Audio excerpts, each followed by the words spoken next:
taking off from what Mr. Mishra said, he used the word macroeconomic stability in particular. And let me throw another number, which is contentious: inflation.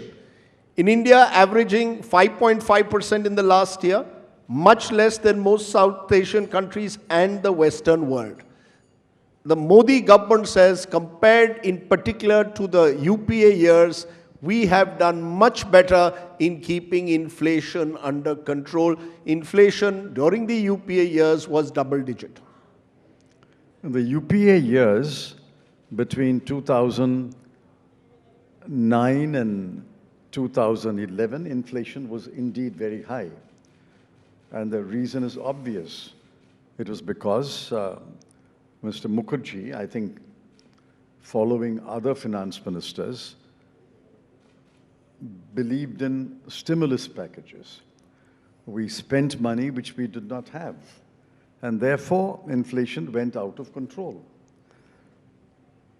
So we don't deny that. No, but that's precisely what the Modi government says, Mr. Chidambaram, that during the COVID years, there was pressure on the Modi government to also give fiscal stimulus packages. The government resisted it, didn't go the way of other Western economies, and that's why we are in a better position than many other countries in the world today. The government was wrong.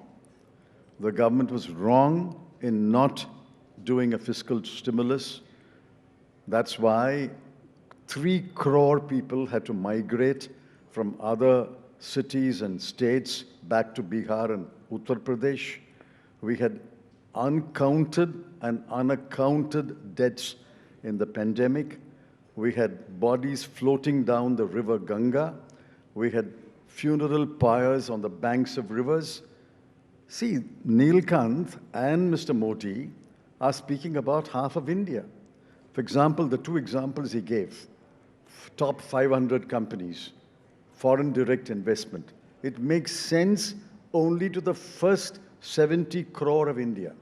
It makes no sense at all to the bottom 70 crore of India. And even if 70 crore of India buy and sell and go around, India's economy will look shining.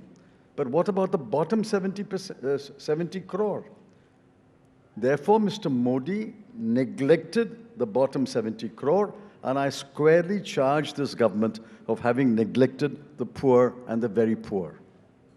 Neelkant Mishra, you want to respond? Because this was a contentious issue right through the COVID period, whether there should be fiscal, whether the government of the day should go in for a major fiscal stimulus. The government resisted pressures from the likes of Mr. Chidambaram, and today it turns around to say, look, that's why our inflation situation is far better than it is in many Western economies. That explains why we look at the moment from the outside at least as more macroeconomically stable.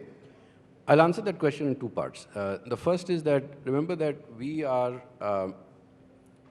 chronically dependent on external capital. We've always had a current account deficit. We need foreign flow of capital. If we are seen, so if you are the US, where you can print dollars and consume, and of course, as we are realizing, that creates its own issues, which they are facing now, but they could get away with it. I don't think the global markets would have kept giving us dollars, and that would have created a lot more of instability.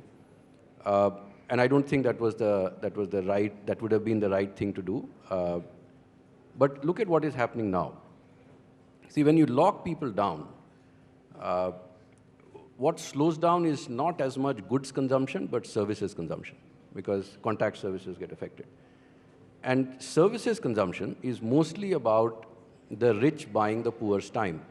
It's rarely about the poor buying the rich's time.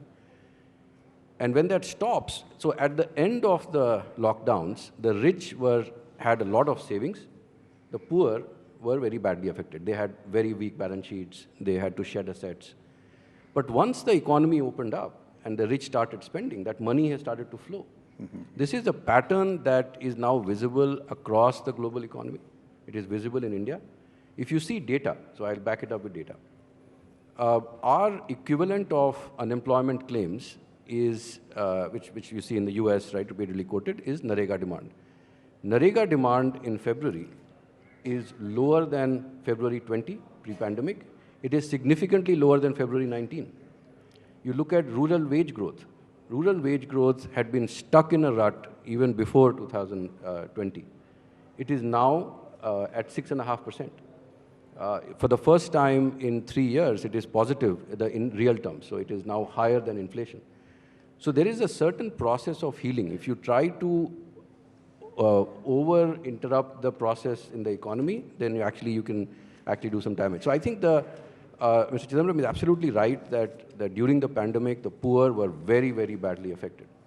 But I think the right and the more sustainable way to get them back to health is to let the savings happen and the economy naturally rebalance.